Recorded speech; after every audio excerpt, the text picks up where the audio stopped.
ఇప్పుడు financially you are stable? I am మీ work తోటి, మీ వర్క్ తో వచ్చేదండి. కానీ యూట్యూబ్ రెవెన్యూస్ పడిపోయాయి. ఐ డోంట్ నో ఎంతవరకు పే చేస్తున్నారు అనేది. సో అగైన్ అంటే దట్ ఈస్ వై స్టెబిలిటీ లేని ఫీల్డ్ మనది. somehow YouTube తో పాటు personal Instagram also kept growing కాబట్టి with all the audience love and all on and off కొంచెం నోటీస్ అయ్యాం బయట, people know as well. And ఇన్ఫినిటమ్కి షిఫ్ట్ అయిన తర్వాత పర్వాలేదు, ఐఎమ్ స్టేబుల్. అండ్ అంటే అట్లీస్ట్ ఇప్పుడు ఇంత ఏజ్ వచ్చాక కూడా ఇంట్లో వాళ్ళని అడిగే సిచ్యుయేషన్ లేకుండా కొంచెం మేనేజ్ చేసుకునేలాగే ఉంది. Revenues like you said YouTube revenues బాగా డౌన్ అయిపోయాయి. బట్ పర్లా I'm able to handle it. అంటే మరి డిపెండెంట్ లేకుండా అయితే నడుస్తుంది.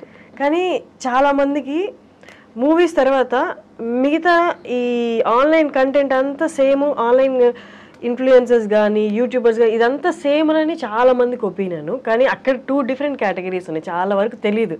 అంటే కోవిడ్ తర్వాత అన్నీ ఏకమైపోయినట్టు అయిపోయినాయి. మూవీస్ తర్వాత యూట్యూబర్స్ ఒకళ్ళు ఉన్నారు, ఇన్ఫ్లుయెన్సర్స్ ఒకళ్ళు ఉన్నారు.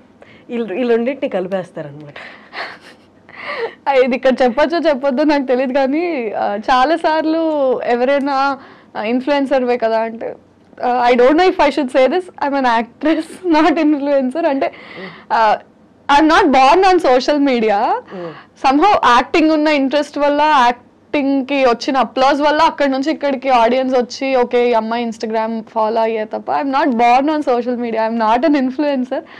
అది మనం చెప్పలేం. అయితే ఏంటి ఫాలోవర్స్ ఉన్నారు ఇన్స్టాగ్రామ్ లో కాబట్టి నువ్వు ఇన్ఫ్లుయెన్సర్ అన్నట్టు ఉంటారు, కానీ అలానే ఇన్ఫ్లుయెన్సర్స్ నేమ్ తక్కువ చేస్తున్నట్టు కాదు. But we belong to 2 different categories. అంటే ఇప్పుడు ఫ్యాషన్ ఇన్ఫ్లుయెన్సర్స్ ఉంటారు, బ్లాగర్స్ ఉంటారు, ఫుడ్ ఇన్ఫ్లుయెన్సర్స్ ఉంటారు. వాళ్ళు చేసే కంటెంట్ డిఫరెంట్. మనం యాక్చువల్లీ నేనైతే సోషల్ మీడియాలో చేసే కంటెంట్ ఇన్ఫ్లుయెన్సర్ చేసే కంటెంట్ లో ఏమి ఉండదు. సో సోషల్ మీడియాలో యాక్టివ్ ఉంటాను, కానీ ఆ కంటెంట్ నాది acting related work, web series, ఈ కంటెంట్ ఎక్కువ ఉంటుంది తప్ప ఇన్ఫ్లుయెన్సర్స్ చేసే కంటెంట్ ఉండదు. అది తక్కువ కాదు, డిఫరెంట్ అంతే. మన దానికి చాలా డిఫరెన్స్. కరెక్ట్. అండ్ ఇంకొకటి ఇందాక మీరు చెప్తున్నట్టు యూట్యూబ్లో బాగా హిట్ అయిన సిరీస్ ఇది. అంటే ఇప్పుడు ఒక క్లాస్కి 4 సెక్షన్లు ఉన్నట్టు ఆ క్లాసుల్లో 4 సెక్షన్లో మీరే టాపర్ అన్నట్టు అనుకోండి, ఫర్ ఎగ్జాంపుల్ చెప్తున్నా. ఇప్పుడు ఈ టాపర్ని ఈ యూట్యూబ్లో టాప్గా ఉన్న మిమ్మల్ని సినిమా ఆపర్చునిటీస్ వచ్చి ఒక పెద్ద సినిమాలో ఒక చిన్న రోల్ ఇచ్చేస్తారు. అంటే ఇక్కడ మీరు క్యారీ చేసిన కష్టం అంతా తీసుకెళ్ళి ఆ చిన్న రోల్ అలా కనిపించి వెళ్ళిపోవడానికి వాళ్ళు వాడుకుంటారు. వన్ రీజన్ ఈజ్ పెద్ద సినిమాలో ఎంతో కొంత ఫెచ్ అవుతుంది, దీనికి బాగా ఫాలోయర్స్ ఉన్నారనో లేకపోతే కొంచెం ఫేమ్ వచ్చిందని. బట్ ఓవరాల్గా మీ వైపు నుంచి చూసుకుంటే ఎలాగా హెల్ప్ అవ్వదు. అండ్ సమ్హౌ మ్యాక్సిమం మూవీస్ అక్కడే ఫిల్టర్ అయిపోతూ ఉంటాయి. 2 అప్రోచెస్ ఉంటాయి దీనికి. నేను తెలిసిన వాళ్ళ నుంచి విన్నది ఏంటంటే, నీకంటూ ఒక రోల్ వాళ్ళు రాసుకొని సినిమాల్లో ఇవ్వాలి అంటే నీకు వచ్చిన రోల్స్ అన్ని నువ్వు ఫస్ట్ చేయాలి. నీకు ఏదొస్తే అది చేస్తే దాని తర్వాత వాళ్ళు ఓహో ఈ అమ్మాయి చేస్తుంది కాబట్టి తిన కోసం ఒకటి రాయాలనే మైండ్ సెట్కి వస్తారు. నువ్వు ఫస్ట్ నుంచి నాకంటూ రోల్స్ రాయాలి, నేను అలా కల్పించి వెళ్ళిపోను అన్న మైండ్లో ఉండద్దు అని ఒక సెట్ ఆఫ్ పీపుల్ చెప్తారు. రెండో సెట్ ఆఫ్ పీపుల్ ఏంటంటే పెద్ద సినిమా చిన్న cinema, big fish small pond, small fish big pond theory లాగా నీకు స్పేస్ అండ్ నీ క్యారెక్టర్కి ఇంపార్టెన్స్ ఉన్నప్పుడు చిన్న పెద్ద అని చూడకుండా తక్కువ రోల్ తక్కువ స్పేస్ అయినా సరే if it's important do it, if it's going to add value to your characterization do it అని. సో మ్యాక్సిమం నేను సెకండ్ డే ఫాలో అవుతున్నాను. అంటే వేర్ స్క్రీన్ స్పేస్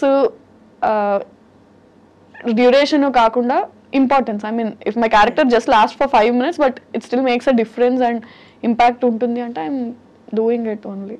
నైస్. కానీ ఇప్పుడు దాకా వచ్చిన సినిమాల్లో పెద్ద సినిమా వచ్చి చిన్న రోల్ వచ్చిన ఏమైనా రిజెక్ట్ చేసినవి ఉన్నాయా? రిజెక్ట్ ఏం చేయలేదు, బట్ అవి అలా వచ్చి అలా పాస్ అయిపోతాయి. Don't want to take names, but వచ్చాయి, పెద్ద ప్రొడక్షన్స్లో వచ్చాయి.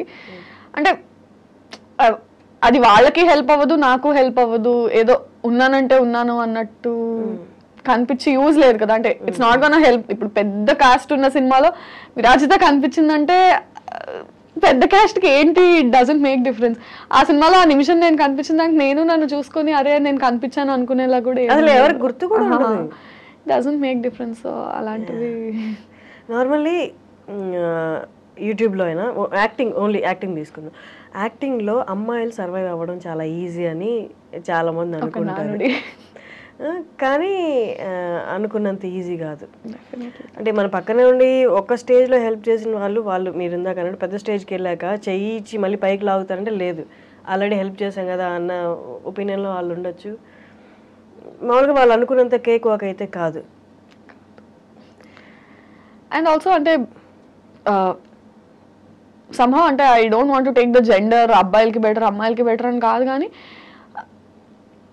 Number of male counter parts in the industry చాలా ఎక్కువ. ఫీమేల్స్ బయటకు వచ్చి యాక్టింగ్ చేసే వాళ్ళు చాలా తక్కువ.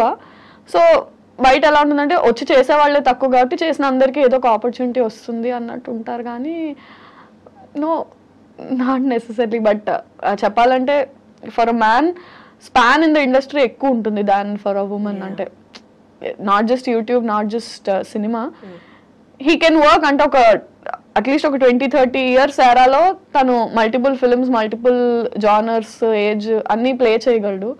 అమ్మాయి వరకు వచ్చేసరికి చాలా కన్స్ట్రక్టివ్ అండ్ రెస్ట్రిక్టెడ్ ఎన్విరాన్మెంట్ అయిపోయింది. ఈ ఏజ్ నుంచి ఈ ఏజ్, ఇంత నుంచి ఇంత, ఈ కైండ్ ఆఫ్ రోల్స్ అని స్టీరియో టైప్ అయిపోతుంది బాగా. Men have more options to explore where women don't. అది అన్ఫార్చునేట్లీ మరి ఎందుకు అర్థం కాదో జనాలకి కానీ బయట కానీ. Again you can't keep explaining people అంటే ఇది ఇది ఇది ఇది అని నువ్వు అందరికి చూపించలేవు.